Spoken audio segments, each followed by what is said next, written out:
Hey, good morning, everybody. It was a really fun week last week with Southern Miss and Louisiana coming to town, and it's a rarity for us to have such a good non-conference matchup that late in the season. So I can't thank them enough for coming over, and it's going to be I think it'll be a really good rivalry in the future because we're going to a tournament in 22 in Youngsville, Louisiana, and then we'll probably pick up a single game against Louisiana at their home park sometime during that road trip.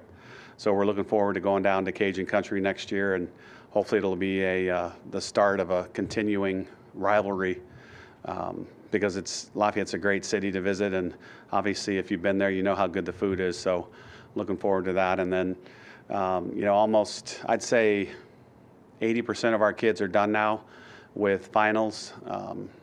It was a good semester. Can't thank our academic advisor enough, Jenny Sanders, for all that she's done over a very, very difficult year and a half.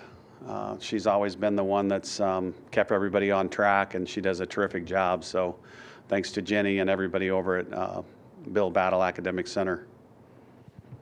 All right, if you have questions for Coach Murphy, hit the raise hand button, and we'll call on you one by one, and we'll start things off with Katie. Hey, Coach. Good morning. Good morning. With all the changes on the team this year, kind of with injuries and lineups constantly changing, how nice is it to have the consistency and reliability of Montana in the circle? Well, I've said over and over and over, and I think I probably said it to you guys after a post game. This year, among any other year, everybody can look at themselves, can see their situation, and they can honestly say, I can do difficult things. This team has showed so much grit, resiliency, and anybody that's been in college this past couple of years, it's been a tough situation for everybody.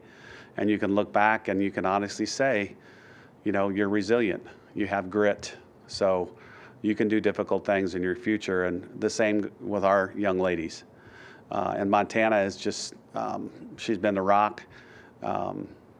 She set herself up for this situation, though, way back in August, because champions are made in the off season, and that's definitely her. She made it a point to get in the best shape of her life. She worked really, really hard with Michelle Diltz, our strength coach, to make sure that she was good to go from February through June, whatever it is, on the championship day. And she has done that and more. And, she's the type that'll find something extra to do to make herself better, whether drinking more water, anything nutrition-wise, physical-wise, strength-wise. I mean, she's going to find what it takes to have an advantage. All right, go ahead, Robert. Coach, obviously you'll be heading to Georgia this weekend for your series. Whenever you watch Georgia play a home game through the TV, it's always loud and seems like a very great environment, a hard environment for the opposing team. How is this beneficial in the long run, and how do you it looks like it'll be your hardest, or I guess the hardest environment to play on the road this season thus far. What do you tell your players going into that? Well, some of our kids have been there, and obviously most have not, but it is a great atmosphere. Their stands go straight up, so all the noise comes right into the field. There's just nowhere for the noise to go but out onto the field. I think Lou is due for renovation of her stadium, and I think after we renovated ours last year, they are the ones that have not had anything done to their stadium since they built it way back in 1997. So I'm sure that'll be happening here because she's been a winner year in and year out, been to regionals every year for probably 20 years in a row. So she's earned it and they deserve it. But, it's a great place to play. It's a hitter's park for sure. And I think they're at around 30% capacity for fans. So it seats around 2,000. So that might be, I don't know what that would be, but it's still going to be a great atmosphere, and we love to play over there. And we have a lot of alums from Georgia. The states that we recruited most from, obviously Alabama, Texas, Florida, and Georgia. So we do have a lot of former players that live in the Atlanta area and Decula.